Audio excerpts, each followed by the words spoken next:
Hello and welcome to episode 64 of the Dash Force Free Amigos podcast. I'm Mark Mason and I'm joined by my two fellow amigos, Joel Valenzuela. How are you? Cheerio. No, you say that when you're signing off. All right. Well, I'm signing off of the real world. He's like, and I'm signing into the virtual world. I'm still drinking my coffee. Yeah. And my second fellow amigo, Brian, aka Mastermind. How are you, sir? Good. Looking Looks very dapper different. today. Yeah, looking very dashing. Bum. I don't have my shirt though. I'm an oddball out. Yeah. So those not watching the video feed and listening to the podcast via audio, three of us are rocking the Dash. It wasn't unplanned, but we're all rocking the similar Dash shirts, but different colors though. Variation, variety is the spice of life. Anyway. The special guest on today's podcast is Rodrigo from Dash Brazil. How's it going? Welcome to the show. Thanks very much for having me, guys. Thank you. Actually, I just saw someone had a Dash mug, so I had to go get mine as well. Just pour my water here. I got this one in Venezuela. It's a good looking mug. Yeah, it's pretty cool. It's made by one of the local merchants that accept Dash and stuff like that. So yeah, we have matching shirts today. Yeah, great here, guys. Thanks for the invite. Very cool. It's about time we had you on, to be fair. I mean, 64 episodes in, and you've been doing a stellar job. And most importantly, most recently, the documentary you made about Venezuela was absolutely fantastic. I think you mentioned you had like 50 video clips that you made when you was in Venezuela, and you compiled it. So when you actually went to Venezuela, did you actually know you was going to make this documentary? No, not at all. I've been in touch with Eugenia Alcalá since I think November last year when I interviewed her for my channel. We did in Portuguese and Spanish. Then we met in Colombia at La BitConf, the largest crypto conference in Latin America. We became friends along with Edward as well from Dash Red and this whole Latin America community. So she's like, hey, I needed to bring you here to talk about, Dash Brazil and talk about the history of Brazil, because Brazil, what Venezuela is going through, Brazil went through exactly the same thing 10, 15 years ago, actually 20 years ago. And so they invited me to go there to be a speaker at the conference. And normally I bring my studio and I record tons of content for my channel. I recorded for their channels. And I was planning to do some sort of like a 5 minutes video log, like, hey, everybody, I'm going to Venezuela. It's going to be cool. I don't know what to expect. So I started recording a few shots. But on the second day there, I was already so overwhelmed about the achievements of Dash Venezuela and how the efforts that they put to build this humongous, this monstrous community over there, that I'm like, wow, maybe I should do something more robust regarding just a video log. There's so much information that the community, the Dash community, the Masternode community, the whole crypto ecosystem, they don't know. So I started recording more and more videos. In the end of the week, I had about 50 hours of video plus picture that I'm like, wow, I have to put together a documentary and to talk about my experience. So on the ride back, on the plane back, I put together a little script in the order how I would connect the segments. At home, I just started editing and putting all this together. It took me 4 weeks because there was so much footage. And I had to do the voiceover as the price of Dash has been so low. I mean, in English, in Portuguese, it sounds way better. I do have an accent. I don't have something called the flow, once you're narrating something in English. So, but I had to do it myself. I didn't have money to pay for someone else. But once I connect the segments and I watch, I'm like, wow, yeah, this is really cool. And I release it, and it's been a huge success. And I just yesterday put the version in Portuguese now. Well, it's already over 1,000 views in Portuguese, I noticed, and it's about 4,000 in English. So for just one day, that's a very quick turnaround. Yeah, and it's coming in Spanish as well soon, right? Yes. So I spoke with Lorenzo. Lorenzo has a very good voice. He did some voiceovers before. You guys interviewed him last week, so he's gonna do the bit in Spanish. He's just gonna basically translate what I said. I also one of the master nodes from Canada contact me. Tuga, he's gonna actually be getting someone to do the voiceover in French, and then he's gonna send me the audio, and then I'm gonna edit a French version as well, and maybe in Russian. Let's see. Is someone going to translate it into Canadian English? Well, I must say, I thought your English one was okay. It wasn't an issue for me. You had my full attention throughout the whole half an hour. I found it was so insightful. I mean, that first 5 to 10 minutes when you break down the history and the causes behind the hyperinflation, it was so insightful. It's not even for people necessarily within the Dash community, but externally cryptocurrency community, but even with outside that, because I really feel people need to understand what's happening there to fully grasp the concept, because even the banking system there doesn't function the way we have it over here as well. So yeah, kudos. I think you did a fantastic job. Thank you. Thank you. I appreciate. We're hoping to get you some more views. We're with our PR agency. We're working on some stuff right now and pitching some stuff. So there might be some more views coming your way soon, but we can't say too much. Good. Well, that part, the history of Venezuela, was the part I was most concerned to pass the proper information. That part took me about 10 days on the research. I watched tons of documentaries and video. Had to read a couple articles as well about Venezuela to create a dynamic history component. Say, hey, listen, I'm gonna tell you what happened in 15 years in 3 minutes. You know, and I got some footage from several videos and documentaries online to explain in a way how they got into that mess, that economic mess, and how Dash is being a solution that for the first time, and I think we are the first community among all the cryptocurrency communities that we can prove that we went beyond the theory of digital cash and cryptocurrency. And that's an example. Say, listen, this thing works. It's not a possibility. It's not a dream. It's not a maybe. It's working, and this is the proof of it. Yes, exactly. It's very interesting to see. I'm glad you didn't have too much pushback on that. It's always a delicate subject because when you're talking about someone else's country, a lot of people can get upset. But especially when you're talking about an unfortunate occurrence that is used by a lot of people as a political talking point. Like a lot of people say, oh, this is why socialism sucks, and therefore this political candidate in my country wants to turn my country like Venezuela. Or then other people say, no, it was because of this other thing. There's all this debate, and I think you handled it well by not being untruthful, by being very truthful, but at the same time not making anyone to have a way to detract from what you're saying by saying, oh, this guy just thinks this, and we can't listen to what he says. Yeah. During the conference, the second conference that I hosted in Venezuela at the Chambers of Industrial Commerce, I touched the subject about, hey, listen, Venezuela today is known as having a dictator as a president. And then I compliment Hugo Chavez because, believe it or not, Hugo Chavez did some very good things for Venezuela on the social programs, pay with oil money. And people actually clapped during that part. So for the Venezuelans, majority of them, they don't see Hugo Chavez as a dictator. They saw Hugo Chavez as the guy who brought Venezuelans out of poverty. And he did a good presidency, but the mistake was to depend 100% into the sales of oil. And as there's a huge manipulation on the oil prices, and every day there's a discovery of a new oil reserve around the planets, and the OPEC controlling the price, and other countries trying to bypass and not use the US dollars to pay for oil, you know, so they fail to understand that the price could go down, and it works in a cycle, just like the stock market, the cryptocurrency market. The oil works in a cycle, and once the cycle was down, as a coincidence, the president's health declined. He ended up passing away of cancer, and it was a perfect storm that, you know, doesn't matter who take over at that point. You know, if it was President Maduro or any other guy, will never be able to recover from 6 months to 1 year. This is going to take a whole 5 to 10 years to dig Venezuela out of the hole. Yeah, and that's another thing that I think people have misconceptions about is people think of people in the first world especially, and I think that anyone who lives in a first world country needs to travel just to sort of see what the rest of the world is like, because it's easy to think, oh, this country is great, and then any country that has any kind of a problem is a poor, bad country. And it's a lot of people forget that Venezuela was it the richest country in Latin America? It was one of the richest ones at one point.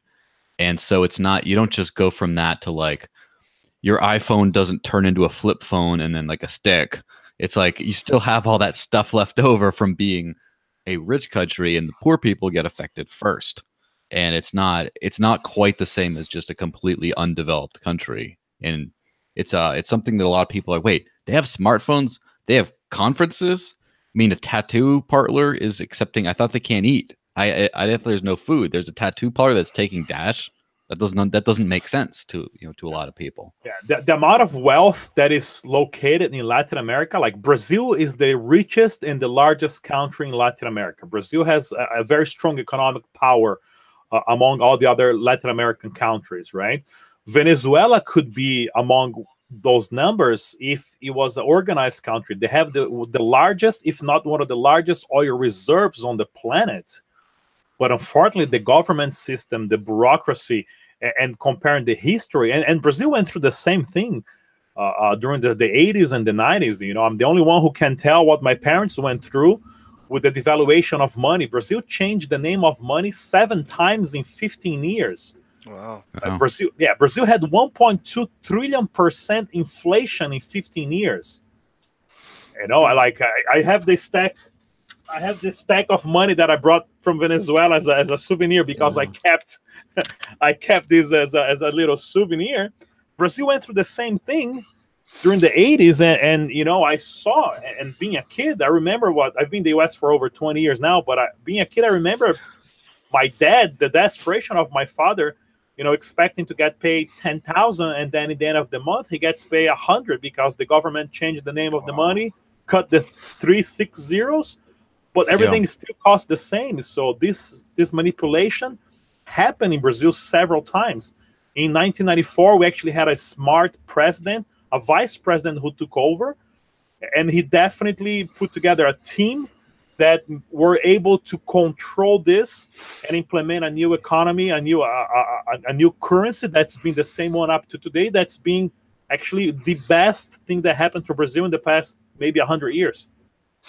How much money was that in US dollars that you held up? How much is that? This today probably less than 10 cents. Yeah, less than 10 cents. That's crazy.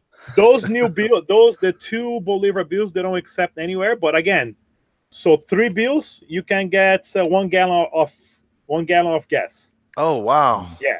So and then the new bills, which are the 10,000.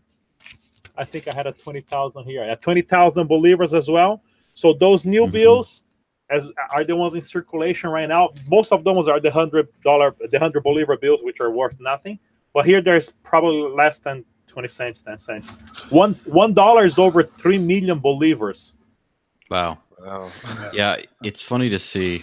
I'm sure it costs more than that to produce that stack of bills. Yeah. And it's not. While it's more dramatic in some spots, there's a meme going around the internet where someone has like a bag of 100 pennies, 100 plastic US dollar pennies. They're not real. They're fake money, fake money, whatever.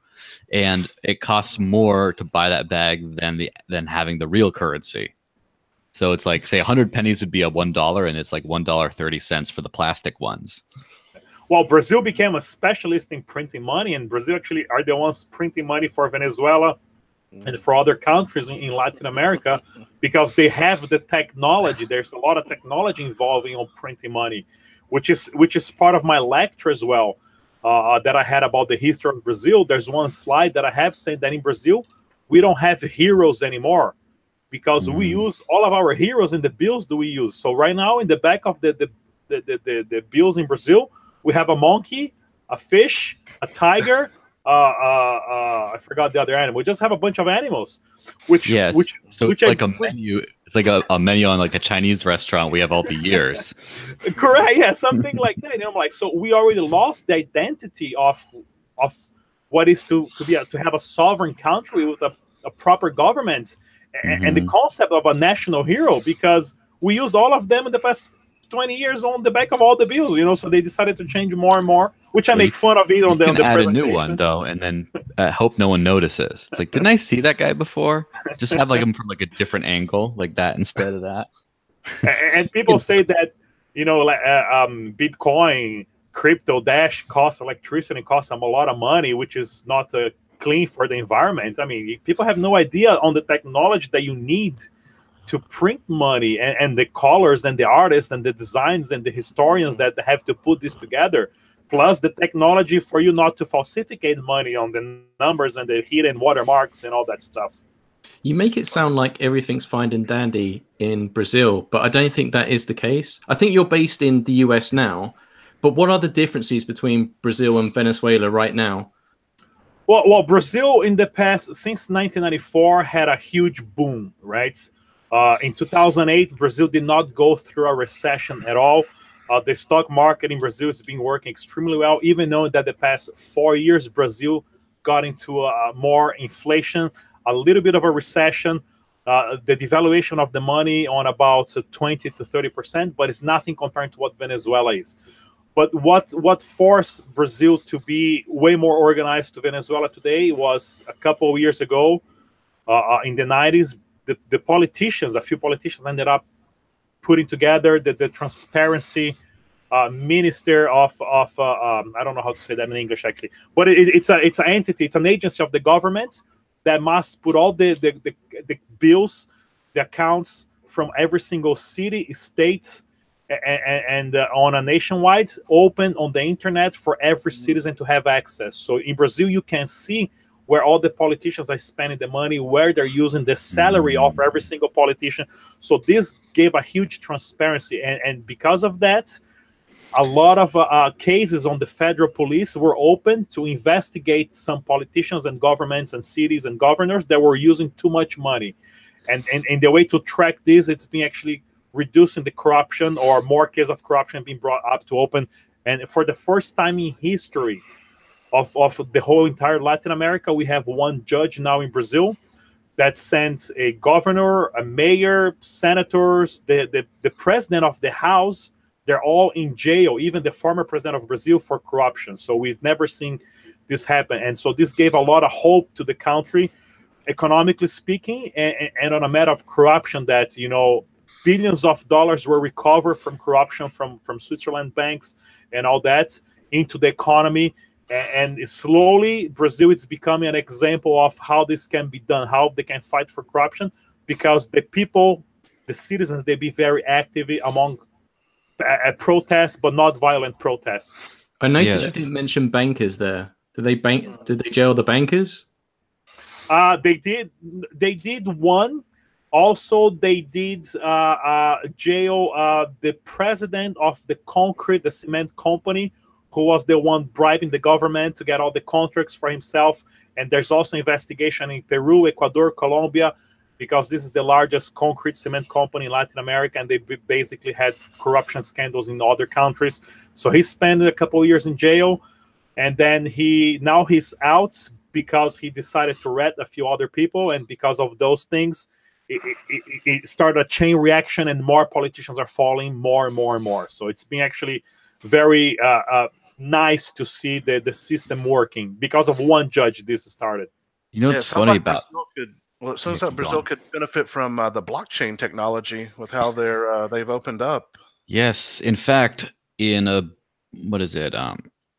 2 months from now, I'm going to be in Los Angeles at Politicon. I'm on the blockchain voting panel that's moderated by Eric Voorhees and Christina Tobin, and definitely going to have a lot of interesting ways of talking about that, because I know we've sort of used this in our own Dash system, where we have people who have proposals, for example, or other things, and then they make claims, and then we have someone like, say, Pasta, able to go on the blockchain and look up and say, hey, this moved here or there. And it's just that radical transparency is a completely different game changer. And it's funny to see, because with one thing that's not surprising about Venezuela is being well off financially in the past, economically well off in the past, because of a natural resource. But sometimes you see places like, for example, I believe the #2, one of the top per capita GDP areas in all of Africa is Botswana. And Botswana has not a lot of natural resources, not a lot of anything special, but they've had a stable and free system for many years. And Africa is a little bit notorious for corruption, as I'm sure any of our African friends can probably attest to. But Botswana has the lowest level of corruption in Africa, and it's about the same level of corruption as, say, South Korea or Portugal. So with nothing other than a good system. And so what you can think about is what if we have a country that doesn't have anything special except they start using Dash like widely. And then now they have what you call an unnatural resource. They don't have the natural resource of, oh, we have lots of oil or gold or diamond mines or anything. But then instead, what happens if you have a country that is able to use something like that to become richer than anyone, and everyone just, I don't know why they're like that. And it's like, no, we know why they're like that. Well, yeah, go ahead. Sorry. The main thing that I see from events that are organized in Brazil, that I was part of lectures and presentation, plus the audience of my channel in Brazil today, it's focused on the middle class, on the upper class. They're coming to the crypto ecosystem. They're coming to my channel and say, hey, how can I buy Dash? How can I invest Dash? How can I hold Dash? How can I trade Dash? Right? In Venezuela, it's a different reality. People are using Dash. The faces of the people that I saw at the conference was people that they're just looking for a way to secure the small amount of money that they get paid on the monthly basis. They're not there to look for a way how to do trading and how to get rich. They want to survive, and Dash is being a solution for that. You know, Dash lost 40-50% of value this year, while the Bolivar lost over 1,000% value, even more. So if they held Dash, they were doing much better than if they held their own currency, and that's the main difference that I noticed from those two audience that I had. Interesting. Yeah, we talked about how cool it would be, or it's going to be, that, you know, Venezuela, Africa, and all these poor countries, when Dash and crypto and everything take off, they could be like the new powers. I mean, will really empower their people, the ones that have Dash, and we've given away a lot of free Dash. If they just hold on to it as much as they can, obviously we want them to spend it too, but put some back. That's going to be something really amazing, I think, in the new 1%ers. Right. But there is one thing I would just like to highlight for our viewers and perhaps remind people. Brazil actually has quite a unique service in terms of Dash via Racilio Lopez and CoinBR. You can pay your bills in Dash right now. How many of you knew that? I mean, that's been going on for quite some time now.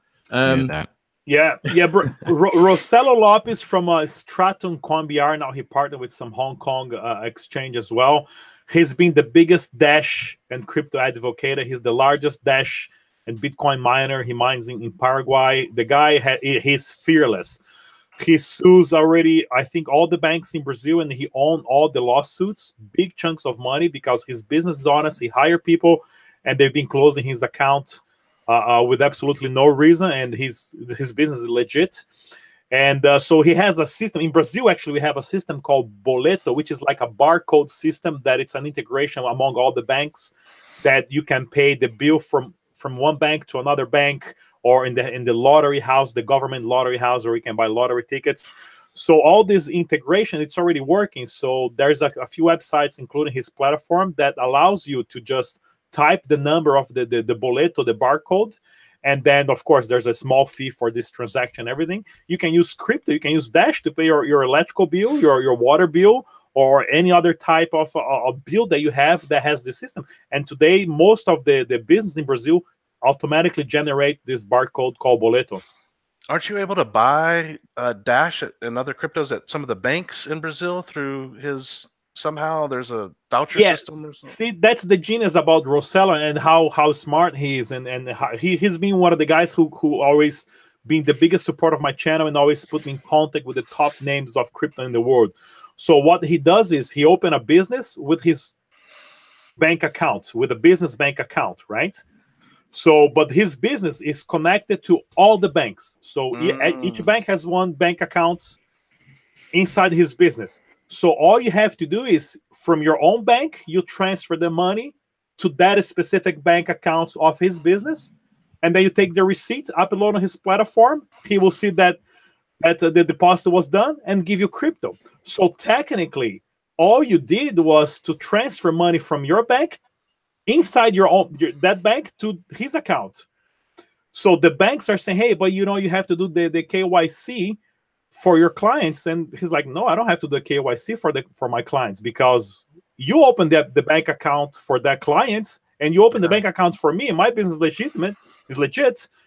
If you open the bank account for him, you have to report if he's doing illegal activities or not. He's just doing a transfer inside your own bank, and because of that reason, every single bank that shuts his bank accounts, he sues them, and he's been winning. He has a good lawyer. He has money, of course. But, he's like, I'm not going to shut down. My business is legit. It's a bank account. People just have to deposit from their own bank account to mine. That's it. Very cool. So where in the world is Rodrigo? Because you always seem to be at events everywhere, like every week, every month, just you anywhere. Need that stripy everywhere. red and white sweater and the hat. Waldo. Well, I learned how to play the game now, especially on conference. So whenever like in the beginning, I would attend a conference, I would pay to get into the conference. Now I learned that I can get into the conference for free with a media pass.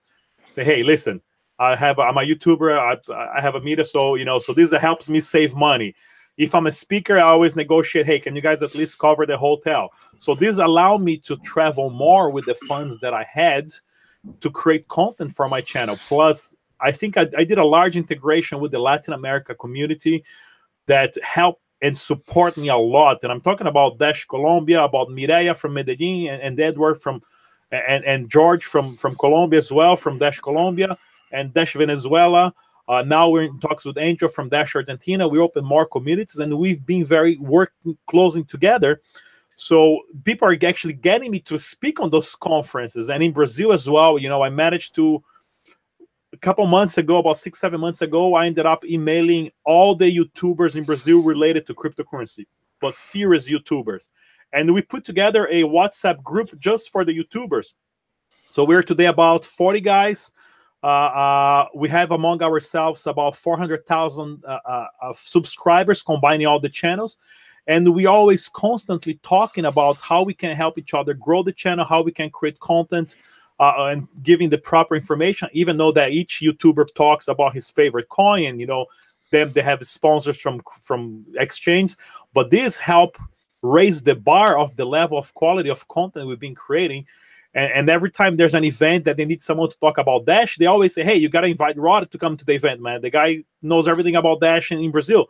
So this is just basically the sense of community, and the community has been the one helping me a lot to get those gigs. So I was just in Medellin again 2 weeks ago, which I have about 10 interviews to edit still. A few in English. Actually, there's 2 in English about ATM that's already have in the US from a totally different company. Nobody heard about it. And a POS system from PundiX as well. The guy gave me an interview that's up and running as well. They don't have Dash, but he's like, hey, we need to implement Dash. We just need this and this and this. So we'll be up and running soon. Hang on. Did you just say PundiX is going to integrate Dash? Because that's something that I saw them at the Consensus via video feed. Yeah. I wasn't there in person. But out of all the booths, their POS solution for me, that was like one of the main talking points of the event. So can you just verify that they have actually acknowledged that they're going to integrate Dash? Well, I spoke with the Latin America Director of Business Development, or whatever the guy title was. He's actually from Brazil, so I interviewed him in Portuguese and in English. And he explained to me how it works. It works so fast. The POS, the device that they have, it's really cool. And he's like, well, we should implement Dash because we know Dash, but we haven't had the opportunity. So at the interview, he gives all his information and website and contact to, I don't know, on a developer level, what they needed. But I'm going to put this interview up and running soon. So the first step is to connect with those guys and see what's happening. Fantastic job. I want to ask you about Colombia because you went to Colombia recently. But I want to give a shout out to Edward, who runs Dash.Red. So we've noticed recently the transactions have gone down because Dash.Red isn't up. And for those that don't know, it's like an online gaming faucet where you can actually earn Dash. What's your opinion of that? Because your audience is mainly Brazil and Portuguese speakers. So, I mean, is that something of interest to you? I mean, do you use that? Yeah, I used it once because I thought it was cool. Like, this was September last year, I think. Then I met Edward for the first time in Colombia in December at LabitConf as well. And from there, I interviewed him, I think, 4 or 5 times. He's been a great partner, helping me as well to grow my channel and advertise Dash. And for me, Dash.red is being the biggest touch that I can put my first-time cryptocurrency users from my channel in touch with Dash, because I don't give anything away for free on my channel. I never gave anything away except a few shirts we had left from an event, right? That's not the motto of my channel. That's, hey, we're giving away Dash or raffling things. No, I don't do that, because that's not how you attract people, by giving things for free. But Dash.red is what I tell people. Okay, if you want to earn some Dashes, it's got to cost your time. But you got to sign up. You know, you do the whole sign up thing. You play a couple of silly games there, casino games, flying games, and soccer games there for fun. And then this will allow you, after a week of playing games, to earn $2 to $5. That's a limit as well. You cannot get rich playing on the game. But this will allow you to have cryptocurrency for the first time for free. And you'll be able to move from the website wallet to your personal wallet and maybe buy something or transfer to someone, and you have to experience this. And Dash.red represents, I think, if I'm not wrong, 30% of the traffic of the Dash network. Yeah, but 3,000 transactions a day at one point, sometimes over. And I think he said the number one source is Venezuela as well. So, Edward, if you're watching, I don't think you have a proposal up right now, but I think everyone acknowledges now, just looking at the daily transactions, that you have a very valid and viable service. Master owners as well watching this. I think it's important for you to know, because if you hadn't have come on, Rodrigo, we wouldn't know that you use that as an onboarding process. That is my business. Yeah, Edward, next month we expect to see you. Yeah, Brazil for the first time, Brazil for a while was the #1 access on Dash.red, because I was always promoting, telling people, and faucets in Brazil are huge. People love Bitcoin faucets, Dogecoin faucets, you know. So I didn't promote as a faucet, but I promote as a onboard, you know, first contact with crypto. But Venezuela surpassed this number, because, you know, people in Venezuela were using more and more, and $2 to $3 in Venezuela is a lot of money. I think Edward didn't pass his proposal last cycle because of funds, but I think maybe he's got to wait. I'm not sure. I can't speak for him, but I'm sure he's not giving up on Dash.red. Dash.red works extremely well. Maybe he's just waiting for those giant whale proposals that's happening, and the price of Dash being low to, you know, go to the next super block, and then maybe he can present something and make it happen again. But yes, his platform is essential for the daily transactions volume and for the first user contact with crypto. Yeah, Edward's another one I see all over the place too. I hope he does submit a new proposal this month. I always support him, so I hope he does. Yeah, he's from US, but he lives in Colombia for a couple of years now with his wife. Yeah, I agree with Brian, and I agree with yourself as well, that actually Edward, me and Joel met him in person at PorkFest, and he's a great bridge to bridge the gap. And the thing is, he's on vacation, according to Foxtrot. Oh, we'll have to get him on the podcast at some point, because as a fellow master owner as well, it's always good to talk about just proposals, but meeting people, it's good, but he has such a unique perspective on the Latin American market. And where I'm not I'm obviously an English speaker, I don't speak Spanish or, you know, these languages. Well, you stole that and murdered the language, but that's another conversation. One thing I want to say about Edward as well, during LabitConf, an event there was about 2 months ago. Normally I bring 2 laptops to my conference because I set up the whole 3-camera studio. Someone ended up stealing my backup laptop from my backpack, which is it's a MacBook Pro. It costs about $3,200. It was a busy event. My backpack was inside the booth, but there was so many people in and out, and actually they stole 2 more laptops from 2 other booths. So there was someone professional. Right there, this was actually 5 minutes before I was supposed to go on stage. So I got on stage extremely stressed out and panicked, and I was so nervous. I made an announcement. I never got my laptop, but it's a Mac, so I delete everything remotely. I just lost the hardware. Everything else I managed to save. I have a backup. But there was one master node during these events there as well. But Edward told me he will help me, and actually he helped me buy a new laptop, you know, out of his pocket, because he's like, listen, I know how hard it works, so I just want to actually say thank you to Edward and Dash DAO, because not a lot of people know that. Samuel Barbosa, core developer from Dash, was there as well. But Edward, he didn't even hesitate. He's like, listen, don't you worry, I'll get you a new laptop and just go do your stuff. So thank you, Edward. Right, Very nice guy. Yeah. Wow. So look, you've got a proposal up right now. So we've been talking about Edward. So let's come to you. Yeah. Okay, tell me about your proposal. Sell it to me. All right, my proposal is I create content, right? So I create content. I start in Portuguese, but I noticed that the Masternode community, the Dash community, needed to know what was happening. So I started creating content in English as well, a couple interviews for people to know what's happening. So basically, my proposal is to create content for Dash Brazil in English, in Portuguese, and once in a while, whenever I'm in a conference that I see something that's important, if the person speaks English, I create content in English as well. For the international community to know. So it's up for voting, guys. It's actually doing pretty well. So thank you for whoever supported my proposal in the past. I have to say that I've been very lucky.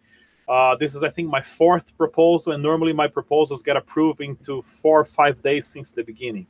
So the Masternode community has been nothing but fantastic to me. I think they appreciate the amount of work that I put. I want to, having a television background, I wanted my channel to look as Bloomberg since the beginning. And you guys can see by my news and the graphic, the APIs that I have with the prices and thing moving. I think it's cool. It doesn't do anything, but it just looks professional, right? And for that, you know, I just reached over 10,000 followers on YouTube. My videos are always 500 to 1,000 followers in a week, views in a week. I have a very strong Twitter and Instagram account as well, the Discord as well. There's groups. So all this is the marketing package. Stop for voting, guys. Please keep supporting. I appreciate there's about 30 to 40 masternodes that always reach out directly to me to say how much they appreciate my work and contact. Every time I go to an event, even at Consensus, I had 4 people that came to me. They knew who I was from the Dash community. They always say, hey, I always vote for you. And Acapulco, the same way. They're like, man, I always support your vote. You know, hey, come here, let me buy you a drink, which I've got drunk with a couple of masternodes a couple times. That's which is always good. Wow. So thank you, guys. My proposal is up for voting.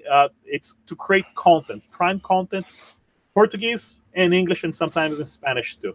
I've always been impressed. Well, I've always been impressed with his proposal and how much he's actually able to get done with such a modest budget. So yeah, it's a total bargain. Thank you.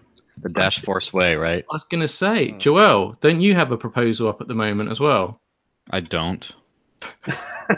But Brian does for us.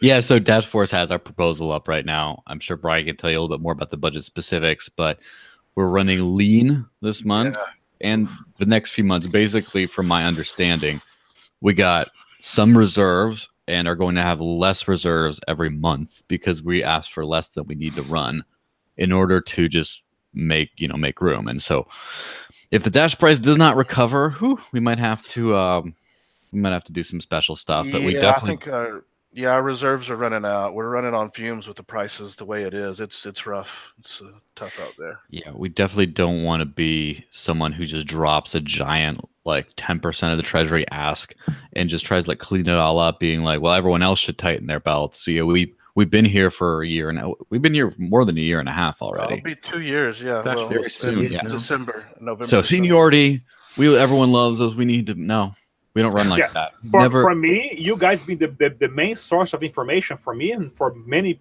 people and other proposal owners around the community. You mean we are the #1 source for Dash News, Mark? Huh? Funded by the blockchain. Yes. Well, I don't know if I'm in position to say this, but I want to send a message to the masternodes and to the Dash community to please focus on the little guys, on proposals from Africa, from Latin America, on smaller proposals. And we've seen this as an example.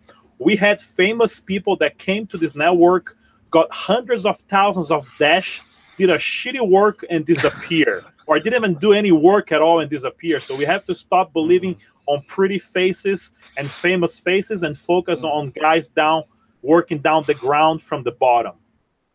Exactly. Yeah. And that's it was interesting talking to the Venezuelans last time, the Dash Merchant program, and about not only how much the work they've gotten done for very little money, but also we're saying, hey, can we find a way to get you guys some more donations? And they said, well, no.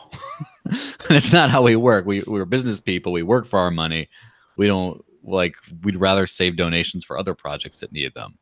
But it's not, that's the thing about when people talk about trustless systems and trusted systems, is obviously the Dash system is trustless. However, when you're paying out to contractors and things like that, including the core team, you have to trust them to a certain degree, or you have to fire them and find someone you can trust. And the Dash core team had a wonderful summary call last night that I was up watching until about 4 a.m. and taking notes and stuff. And it's important to remember, I don't think there's anything wrong with sticking to people you trust and then finding new people you can trust, but you don't just have to start throwing money at the biggest people. In fact, when you're trying to expand something, like say, for example, we're just talking about, hey, we need some extra media content out there. We need some more media content at these conferences. We need journalists and video journalists at the conferences and stuff. Rather than some random person coming in and saying, I'm good at that. Well, we're looking at a guy right now who has some very smart framed glasses right there, who's good at doing just this kind of thing. And maybe try to see if someone like that wants to do more work to take on a larger role rather than just bring in some new people all the time. Always find the best person in the job. And if you have someone who's done a really good job at something, try to find who those people are and try to keep throwing work at them. Keep the talent, people. I mean, there's so many talented people in this network. And today I can say that we cannot see the price of Dash of crypto by the number we see at coin market cap. The price of crypto today is based on the community behind. It's on the developers team. And in case of Dash, we're the number one. We're the best example of having a very capable core team, beautiful, smart proposal owners that are doing a lot of work, and the community is making it happen. So the community behind the project is how you see the true value of the price of that crypto. Yes. So today, for me, I watched the quarter 2 2018 Dash Core Group summary call today, and there was, I mean, we've gone 40 minutes and we've managed not to mention it until just now, but there was a new roadmap release, so much great stuff that came out. But talking of Latin America, one of the things that really stood out to me was when Bradley Zastro, the global head of business development for the Dash Core Group, mentioned that at the end of August, there's going to be a big announcement, and it's going to be some kind of business integration, not only for Venezuela, but I think he mentioned Mexico as well. So I don't know if it's an exchange or what's going on, but it sounds very exciting. Joel, you've just done an excellent article on your thoughts on the summary call. What are your favorite? I mean, I know you had a lot to write about, but what was your favorite moments? Well, roadmap. Everyone likes the roadmap. So the thing about, I have to take a contrarian tone on the roadmap thing. I actually did not learn that much from the roadmap, and I didn't mind it that. Like, I already kind of knew where we were going anyway. And I mean, a lot of people are like, yes, roadmap, woo, everything's good. And then the price, I was watching CoinMarketCap, and the price went woo when people saw that roadmap. It's like, all right, like, didn't you already have a good idea what was kind of going on next little bit? But obviously the roadmap's a highlight just because it's like, this is our goal. This is what we're going to do. I liked more detail about the SEC no action letter. It seems like it's looking very good. Craig Wright might have to be very disappointed when Dash is ruled not a security, and we'll have to live with ourselves for that. But it was interesting how, obviously, so my perspective in watching the market movements has been, everything's been pretty tied to Bitcoin, just like the whole cryptocurrency world goes up and down together a little bit. And especially in lean times, all the other currencies kind of drop off. And also, a lot of new exciting projects get a big bump and take a while to go away. So when you see Dash's relative ranking in the market caps go down, it's not really too much. It's not really too much of an issue, I don't think, because of that. Because you see, everything goes up and down over time, but also you just see a bunch of new projects that aren't really decentralized cryptocurrencies at all. They're just some kind of weird tech platform, just get their initial rush of attention, and then they're not doing anything, and then they'll go away, but not right away.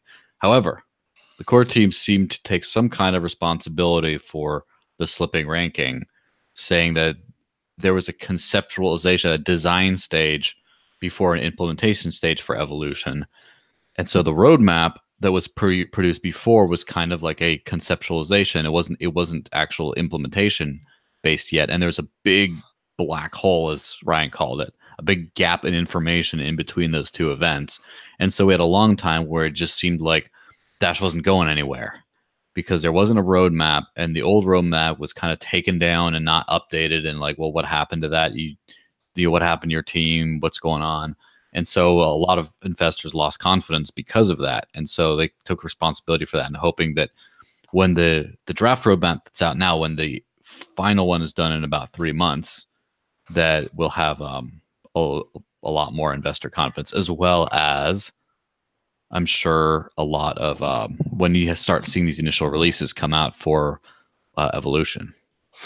Yeah, they seem to be very solid about release at the end of the year. So Ryan's been pretty solid about that for a while. So we'll see. It's going to be tight. I don't know. What are all your thoughts behind the BTC dominance on CoinMarketCap? At one stage, it nearly got down to 30%, but over the recent months with the big market pullback, it's been climbing back up, and I believe it's about 49% right now. We've seen at Tether as well get back into the top 10, where people are doing a flight to safety. But what are your thoughts about BTC dominance going back up? Do you just think people get money out of the alts and trying to put it into Bitcoin to be safe, even though the price is going down? What do you think? What are your thoughts? It's a cycle. Yeah. Is that it? So for me, the way I see it, and that's an argument when everybody, sometimes people say, hey, you look at Dash, Dash, the price drop. It used to be the sixth largest crypto. Now it's 14, 13. I'm like, listen, man, you got to remember that at one point, BitConnect was also on 6th place on CoinMarketCap. What's up? Yeah, exactly. So look what happened. That doesn't matter. You have to see who is behind the project, what people are doing, and what's the community that's powering this crypto. Besides all the manipulation of the market that we see happening daily, Yeah, and that's Tron and IOTA, though, I think those are going to fall. And we're with Monero, Monero and Dash, we've been going back and forth, and they're down too. Litecoin is up, which is strange, but we'll get back up there. Yeah, it's interesting to look at. Ryan produced a few other metrics. For example, the transaction count has been relatively stable since December. And for everyone else, with the price crash, the transactions have been down with the price crash. And so it's been a little bit, that's kind of a sign of transactions going up, even though the net hasn't gone up compared to where it should be going. It's been going up. It's kind of fighting against that current. And also the size of transactions in terms of like the dollar value amount has been going way down, and which indicates real use purchases, stuff like that, the kind of stuff that I do with it rather than just moving it around. However, and this will be an article either next week or will be a press release or something like that, which is of course every idea that comes in, it has to come out in some kind of article for the world to know. Ryan made a very I think it might have been Bradley actually made a point about Dash is a great currency for assisting in speculative trading. And usually Dash is kind of the anti-speculative coin because it's good for real use. But I remember, so Dogecoin still has like 40,000 transactions a day. Like no one uses Dogecoin, but clearly someone uses Dogecoin. And I asked Ian, who used to be a developer for the Dash drive, about why is Dogecoin so far up. He says what people do is Bitcoin's too slow and expensive to move. So what happens is when people want to move Bitcoin from one exchange to another, they change it all into Dogecoin on the exchange. It's all off-chain, right? And then they withdraw it and then move it and rebuy it in. And so Brad said that when you use instant send, you can, first off, you can instantly confirm, you can move quickly off one exchange and onto another, and especially when you get in on the exchange. So what happens is a lot of people have their coins sitting around on exchanges, which is highly insecure, by the way. And how many exchanges get hacked sitting in, and so you can just have your coins at home, and then if you I need to get in on a trade, you can just instant send deposit right away, and then go start trading. And when you're done, just pull it off the exchange. Whereas right now, people just leave it on exchanges, and the amount of people who've gotten locked out of exchanges and things like that is pretty crazy. Yeah, we need more exchanges using instant send. Hopefully it's slowly improving, and hopefully it'll get to where I think it's going to come standard in the evolution release, or by default, the instant send. Yeah, there's actually a GitHub pull request for that exact thing. Let me see if I can dig that up. But okay, why Joel's doing that? One thing from the summary call that I was really pleased about was Dr. Darren Tapp was on to talk about the graphene blockchain, block propagation. At about 2:30 a.m. his time. Yeah, I mean, it was a very odd time for them to do the summary call. Rodrigo was actually saying to me before we went live, he was thinking maybe Evan was going to come on because it's the first time they've really done it at that time zone. But how can we be sure Evan wasn't on? Well, there you go. I mean, it was 5 a.m. my time, so like, fortunately, I watched it when I woke up at like 1.5 speed on YouTube. So it's still a lengthy watch, so grab some popcorn, but it's definitely worth checking out. But yeah, having Dr. Darren Tapp on was really, really great, because that Arizona State University that was funded by the Dash Treasury is so instrumental moving forward. But it was really interesting to see the future plans as well. And I'm really looking forward to that next stress test, because it seems like the crypto verse isn't even aware that we did that test and that scaling. Really, we're at the front of the line. Definitely aware, because they did one like next week to be like, we're going to make it a little bit bigger. Yeah, I mean, we really are pioneering. We're in new territory, new space. So there's nothing we can look to, because like, we're making history ourselves. We're the ones actually doing the research. What did we hit? What was the high transaction? 600,000, I think. I think it was just over that.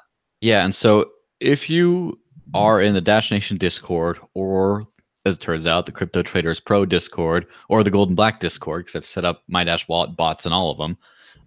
If you have some random Dash in your wallet, you can just do ! create TX spike, and then a number like, say, 10.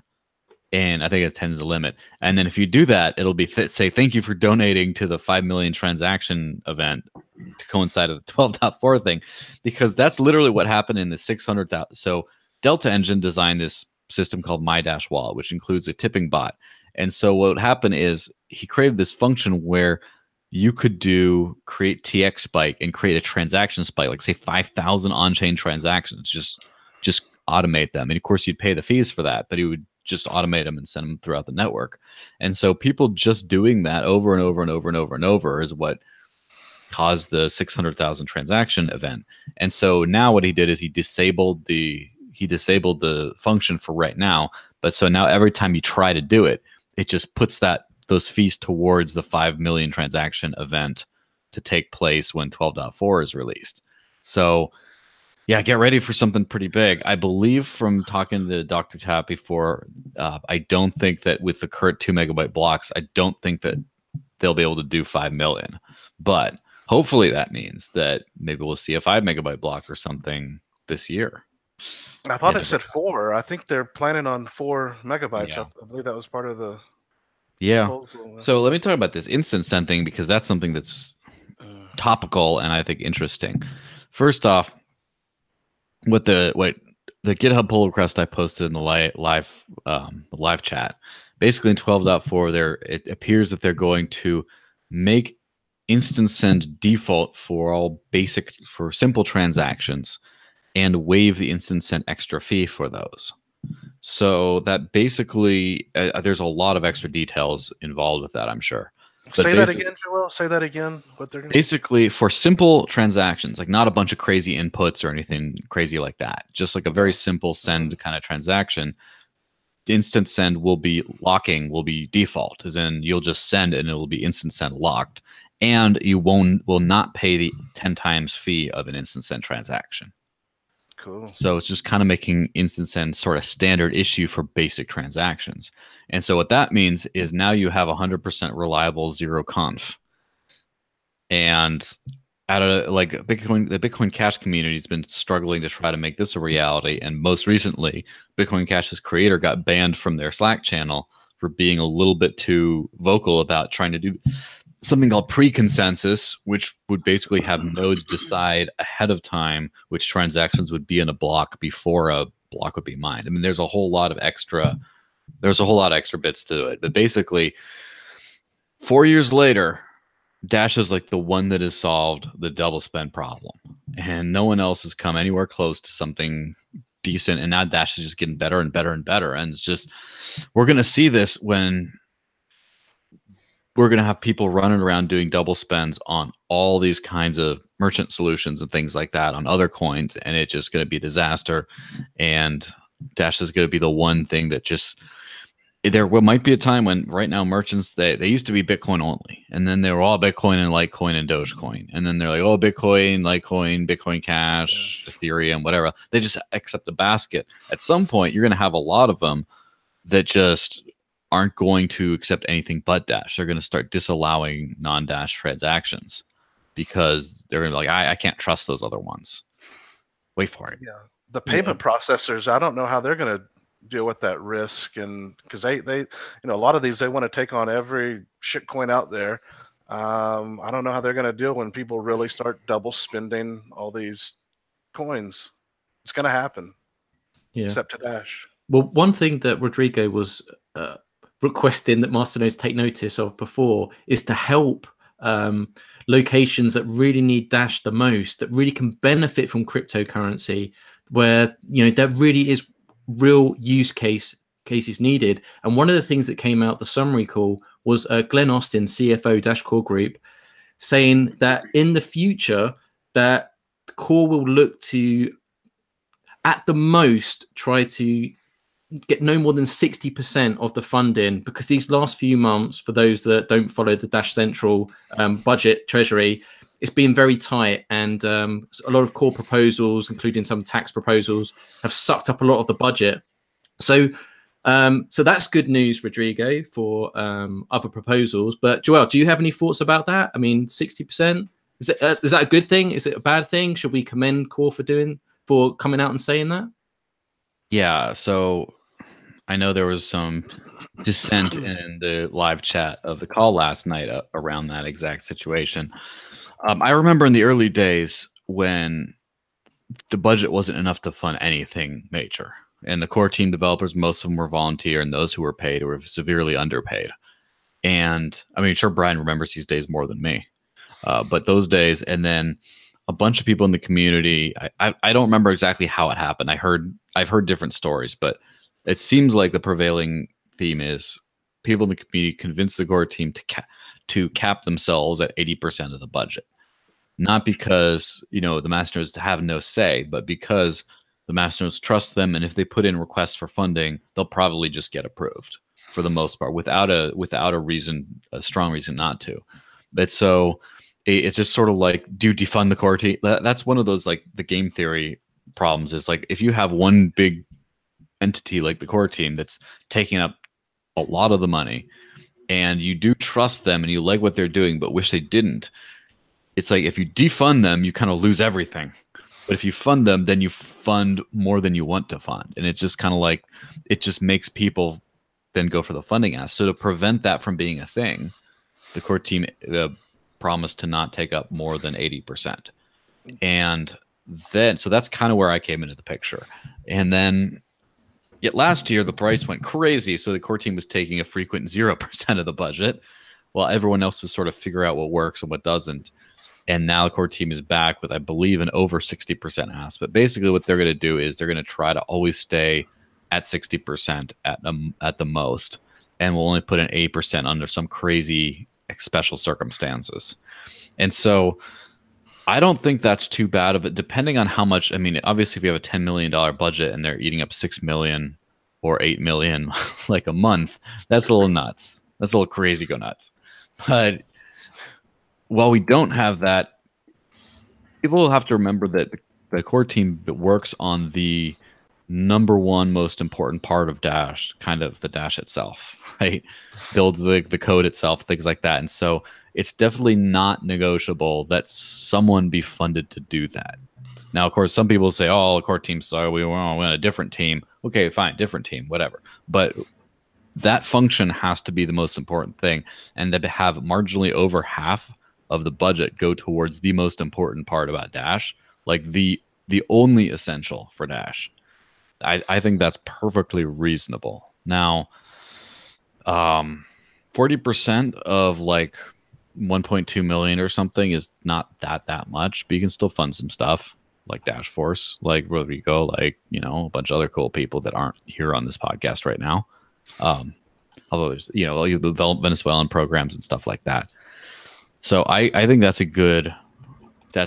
in lean times, that's a good limit, because we don't yet have a situation where we have, say, wallets and wallet development, infrastructure, business development, all these things under a non-core entity. If they were, then I would say, no, 60% is too much. But since all those are currently being handled by the core team, it's not like there's anything too essential that you just need more than half the budget. Guys, I've got some breaking news. Uh-oh. Breaking news. This just in. So we did an article earlier this week about the Masternode count reaching an all-time high. Yes, but that's not breaking. But I noticed literally after we did the article, it actually went back down to like 4,700. I've just gone to have a look, and it's at its highest it's ever been, all-time high, 4,816, and it looks like a lot of that has come from the 10th today. Yes, so literally so there was about 4,800. So yes, it looks like since the summary call, there's a whole bunch of new masternodes that have come online. So this is great news. And hey, perhaps it's Fidelity, right? We know they've got their 15% stake in Neptune Dash. So perhaps they're buying up the cheap Dash. Well, sorry, Neptune Dash on their behalf is buying up, because it seems like they're dollar cost averaging into their masternodes, right? They're not buying it all at once. They're trying to be sensible about it. So this is great. This is really good news. So even in a bear market, it just shows you the strength and confidence the Dash community has within the project. And more importantly, the big investors, the people that have the biggest skin in the game, have the most confidence in the project. I think that's very telling. And I think that's a very positive and healthy sign for Dash. Yeah, I was just checking the miners too, and they're at 62%. So that's a little bit better. It's a little bit better. Yeah, there's been some upgrade issues. Going back to what Joel mentioned about the budget, I think times like this that can really prove, and we can see who really believes in Dash and still sticks around the community, operating and cutting costs and trying to create or produce what they were supposed to, and people that just come and go, and this can clearly see. For me as well, as an example, I've been trying to put together a conference in Brazil for 2 months now. I'm going to go on the 3rd month, postponing because of all those big budgets coming and the low price of Dash. But I want to organize some sort of a Dash Conf Brazil. We have a core developer from Brazil that speaks Portuguese. We have a portfolio manager from Brazil that speaks Portuguese. We have Fernando that speaks Portuguese. And I can get some other main players in Latin America that can host like some sort of official Dash Conf in Brazil.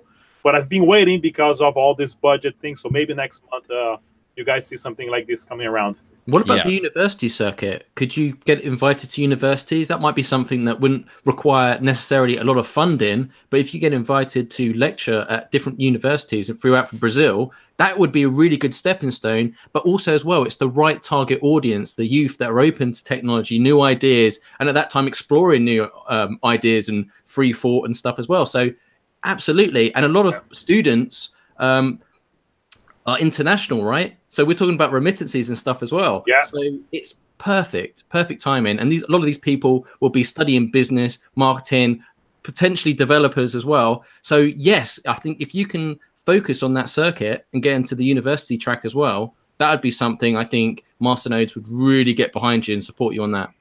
Yeah, it will be just the cost of flying everybody, logistic, transportation, hotel, plus having a venue, promotion, marketing, and websites. And what people love the most, swags, T-shirts, little, caps, stickers, and things like this. So maybe for 300-400 people, but I want to organize some sort of like an official Dash conference from Dash core team members in Portuguese, because we have 3 opportunities from the core team that speaks Portuguese. Even Ernesto from Venezuela, that is the Latin America lead now, he can host a lecture in Spanish and people will be able to understand, so the opportunity is there. Just need to calculate the funds whenever we don't have those big proposals and see if I can present the proposal soon. Sounds good, man. We can get Rosilio Lopez to go as well. Oh yeah, he's gonna be one of the main talkers, one of the main speakers. Yeah, there's another thing we're starting to sort of figure out is, for the longest time, all other cryptocurrencies, most of them don't have a treasury, and yet they've been able to fund things by other ways, like donations and things like that, and crowd funds, and it's just been lots of ways people used to fund things.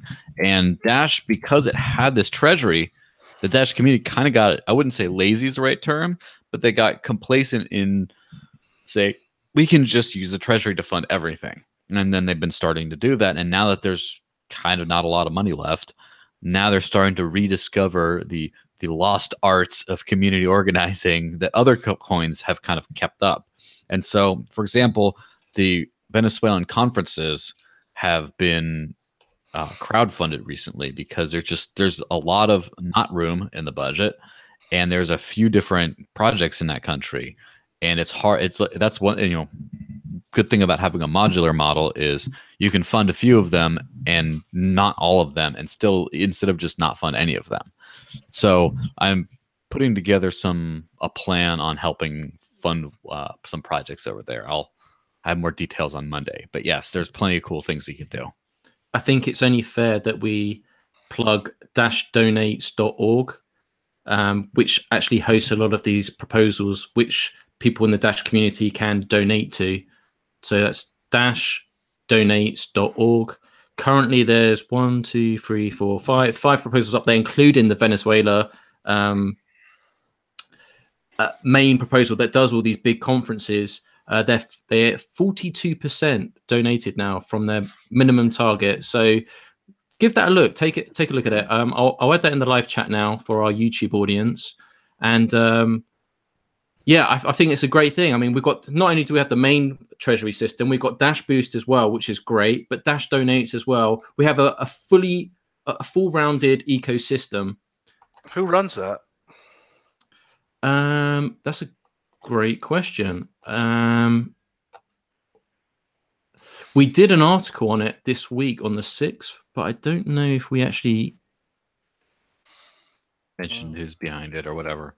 Well, I'm not from memory. One sec. Talk about something else. I'll try and find out.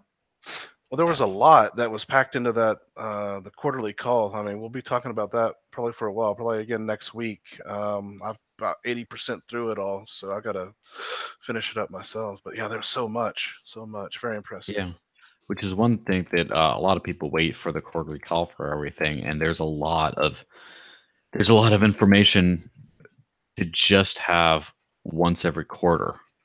I understand, like, it's good to have a quarterly call to kind of wrap up the quarter, but you should be pursuing some kind of knowledge and updates every single week, and especially every single month.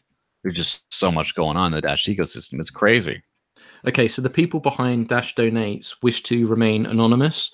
They're community members, but as this is still fresh and new, they're working out the legal consequences. So, like, they just want to, at the moment, they're just working stuff out because of AML, KYC, etc., etc. So, but the fact is, it's a community-made project. They saw a problem, they build it. That's what we do in Dash. We don't point fingers, we build. We see a problem, we identify it, and we create a solution. One example I want to say here is the Davis Dos Santos, the MMA fighter who was sponsored by Masternode Studios Tuga for many years. He was also the Masternode who sponsored the Arabian Horse Exposition in Brazil out of his pocket.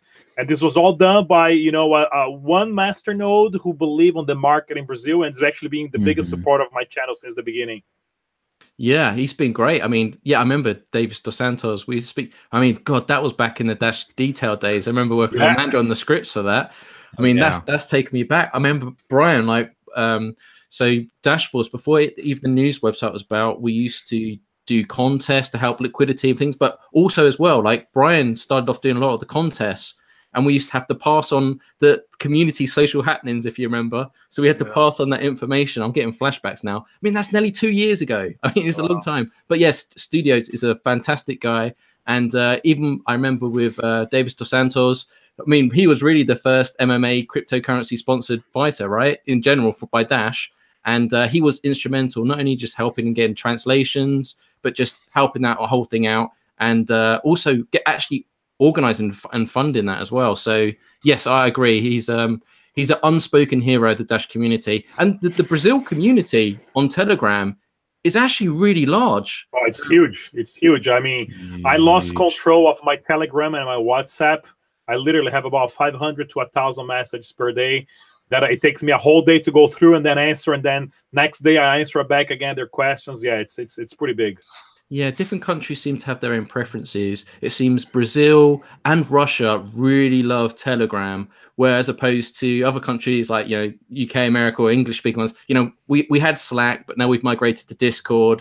But, it swings and roundabouts. But as long as the international community is there and it's grassroots and people in the ground, that's what happens, because that's how you get that longevity. Not just, here today, gone tomorrow. They're just building. That's what Dash does. It builds. Building a better future. Yeah, we probably need to wrap up pretty soon, but I wanted to make two comments. One was on the 80% of the budget that Core takes, and they said they were going to take 60. I know that there was one person in particular was complaining about that, even the 60%. But but Core is not. They're not. It doesn't mean that they're always going to pass. There was a proposal out of, I think it was an Arizona proposal, and it didn't pass, so they can. Just because they have that amount doesn't mean that we have to pass it. Usually they have great proposals, so they do pass. However, it doesn't mean we have to, and they don't always pass. Yes. Go ahead. Keep going. You say the second thing. Well, the second comment was about the bit refill, because I think it was 2 episodes ago. Yeah, y'all had said that there was a 10% discount, and then Macrochip said that no, that wasn't the case. It was just 10% off. That may be the case in Germany or whatever, but I did try it myself in America, and yes, it is definitely 10% off of Amazon. If you get a $100 gift card, I think I paid $89 in Dash, and then I tried it again with a 500, and it was like 452. So yes, there is a 10% there, and I believe eBay is 8%, and there's also a Home Depot and one other one I forget. Yes, in fact, let's remember not too long ago, we were all excited when a little startup named BitCart was announced that they were going to start taking Dash for Amazon gift cards at a 20% discount, and that lasted like a month, and then it was 15%. And a lot of people are excited. It helped me because I don't have a bank account. I live all off of Dash. It helped me for a while, and we were always in this back and forth about how long is it going to take to get the gift code shipped, and there's things like that, and just you didn't send the whole, half of them are invalid, sending them back and forth, just so many problems, and it was so bad. And now think about it, and some people were saying, well, we'd easily take a 5-10% discount or no discount if this was just instant. And now we have bit refill 10%, not that far off from 15%, and if you instant send to pay that, you get those gift codes right away, instantly. It's so instant. as I keep on saying, I'm going to say it again because I don't expect everyone to be hanging on my every word. When you're checking out in Amazon.com, right? You're checking out and you're ready to pay. If you need to enter your credit card information, like type it all out, get your card, type it all out. It's faster to open Bit Refill, buy an Amazon gift card with Dash, with instant send, and put it in there than it is to type out your credit card. And I think in some situations, it's actually your items get shipped faster because the Amazon credit is considered final. Whereas with a credit card payment, in some cases, they wait for the payment to settle before actually shipping the items. So anyway, Bit Refill is a great thing. We should just stress, though, that although the price is down right now, if that does interest you, you should take advantage of that as soon as possible, because this 10% is only temporary, right? It's an offer. So those that are interested, even with the phone credit, so yeah, so it's a temp 10%. So if get involved. They've got lots of things on there. Gaming as well. If you're into gaming, Steam International. And it's not just for US people. I mean, each country has different availability on different products. And don't forget, BitRefill, its main product is mobile phone top-ups. 150 countries, 600 mobile operators. It does a lot of stuff. And they're doing bill pay services too for certain people. We'll see. I don't want to hype that too much until I find out the details. But as far as the passing the budget proposals and not having to fund some stuff, we have to remember also that this goes out to Masternode owners as well as people with budget proposals and projects that work for the network. Don't do this ninja launch firing of a proposal where it's just, oh, there's a proposal Dash Central, just a new proposal showed up. What is this? I don't know what it is. And then just having to deal with the, do I vote for yes or no kind of thing. Talk to people beforehand. If you're like, hey guys, I got this great idea. I'm going to do this. I like, what do you guys think? And then they talk to you back and forth and have an actual discussion. Don't just mean post a pre-proposal in the forum. That's not only it. Have a conversation with a bunch of people. Figure out what you want. And then just say, hey, I'm going to drop a proposal tomorrow. It's going to be this much. Do that. And then what happens if like you don't just live in fear of like, oh, I think the core team is going to ask for something expensive that we don't think we should prioritize right now. We're going to have to defund the proposal. And how about you talk to them ahead of time? Or more importantly, core team, how about you talk to your investors ahead of time and just say, hey guys, we're thinking of doing a big marketing initiative right now to set the groundwork before Evolution comes out. We want to make Dash a household name with a big coming soon kind of thing before. What do you guys think of that? And then the Masternodes can give their feedback and say, well, I think it's a great idea. Do that. We look forward to your proposal. Or how much is it going to cost? Can we afford it? Or, well, I don't think that's a good idea yet. We should start testing this project in the real world, and then we should start doing this stuff. But point being, have a conversation about this stuff. Don't just like dump a giant ask and just expect people to do it. It's very like a reactionary. This is supposed to be a business partnership, a relationship. And relationships work best when both of you communicate with each other back and forth all the time. Yeah. Well, I think we should probably wrap up soon. So I would like to thank Rodrigo for coming on the podcast today. Any final thoughts? Final plug for the proposal? Well, everybody, my proposal's up for voting. Please vote. Also, keep supporting Dash Force News, as they are the biggest news source for the Dash community, for me and for many other members. Hopefully, next Super Block, I can have this Dash Conf Brazil in place. I was very happy that the core team, on the first hour, they present all their proposals so we could calculate how much money will be left, allowing the smaller proposals to say, hey, we will have budget. Now it depends on the voting system, how good your proposal is. So this is actually important to have this right up and running. And subscribe to my channel, the YouTube one, even though my videos are all in Portuguese. I do have a playlist only saying there Dash Digital Cash interviews in English, where all the English interviews will come up. So yeah, thank you for having me, guys. Excellent. Joel, take us away. Yeah. So if you enjoy this, make sure you like and share and subscribe. And we have one of these things happen every single week without fail. I don't think have we missed a single one. Nope. No. Well, that's the good thing about having. This is why decentralization is important, right? Because if there's 3 of us and 1 or 2 of us fail, there's just still 1 left. Since people try to censor us, they have to go attack us in 3 different locations. Anyway, like, share, and subscribe. We've been doing this for years. We're going to keep on doing it. We're also on iTunes, Stitcher, SoundCloud, Libsyn, whatever the hell else, right? We're all over the place on the audio-only versions.